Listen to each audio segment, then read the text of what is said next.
Donald Trump speaks to the White House Conference on American History at the National Archives Museum, Thursday, September 17, 2020, in Washington. AP Photo/Alex Brandon. Jack Schafer is Politico's senior media writer. On Thursday, President Donald Trump visited the National Archives Museum, the tabernacle of American history that houses the Declaration of Independence, the Constitution, the Bill of Rights, to deliver a morose and angry speech attacking what he calls the left-wing indoctrination of American students. His speech didn't so much open a new front in the culture wars he has waged throughout his presidency as much as it restarted one of the country's oldest battles: who controls our common history. The primary target of Trump's speech was the 1619 Project, a special issue of the New York Times Magazine published in August 2019, whose findings were widely contested inside academia, even though its lead essay won a Pulitzer Prize in the commentary category. The package's aim, in the words of its editor, was to reframe 1619, the year the first enslaved people were brought into the country, as the nation's birth year. But the Times didn't stop there. It also produced a school curriculum designed to bring that narrative into the classroom, and Trump's ire extended to the educators who might want to use it, as well as left-wing revisionist historians such as the late Howard Zinn, proponents of critical race theory, and the radicals who have burned buildings and toppled statues. These people, Trump said, seek to radically transform America. Advertisement like many of Trump's wildest pronouncements, declaring Antifa a terrorist organization, threatening to shut down Twitter, claiming ultimate authority to reopen quarantined America. This new attempt to dictate how history is taught will mostly likely fade into the background. The president has no direct power over the school boards who set education policy, let alone the textbooks from which history is taught, or the teachers who do it.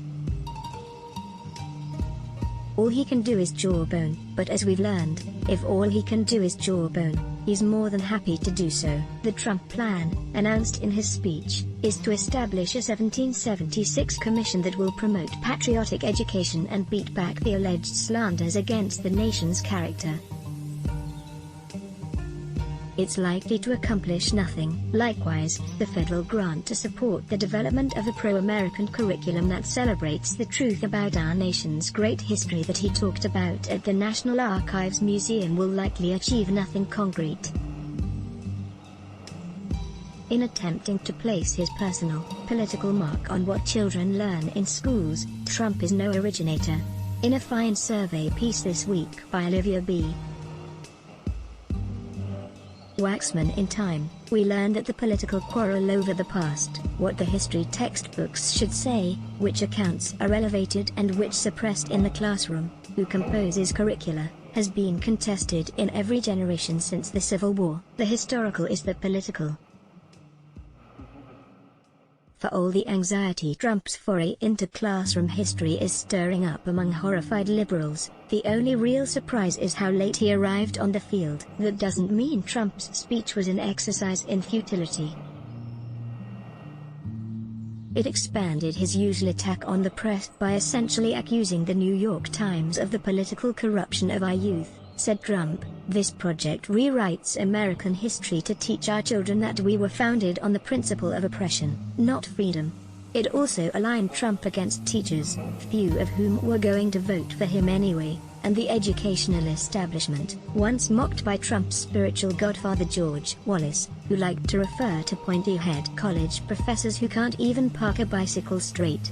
Since the earliest days of his presidency, Trump has sought to pit the us of himself and his crowd of cheering supporters against a nebulous that ever-expanding list of his enemies and foes, including but not limited to immigrants, the deep state, Democrats, reporters, note-takers in meetings, judges who defy him, residents of blue states, the makers of dishwashers, Mitt Romney, the Washington establishment, Muslims, his critics, the Chinese, former cabinet members, whistleblowers and practically anybody who contradicts him. Trump stirs up and harnesses human animus better than any of his contemporaries, and it's just like him to construct a fraudulent line of association that links rioting anarchists to revisionist historians to establishment journalists and finally to the educational establishment, and wraps them all up in one tidy ball for kicking. It's also a notable departure for a man known almost entirely for his inability to look past the present moment. Trump, officially, is no longer content with being the mere arbiter of the present, requiring compliance and agreement from everybody in the room, by attacking journalists, appointing a commission to lock down history in a way that pleases him and giving grant money for a pro-America curriculum. Trump intends to assert a new ownership interest in the past. Who controls the past controls the future. Who controls the present controls the past, George Orwell wrote in 1984. With his National Archives Museum diatribe, Trump has staked his personal claim. The dumbest thing William Faulkner ever wrote was, "The past is never dead. It's not even past." That makes no sense.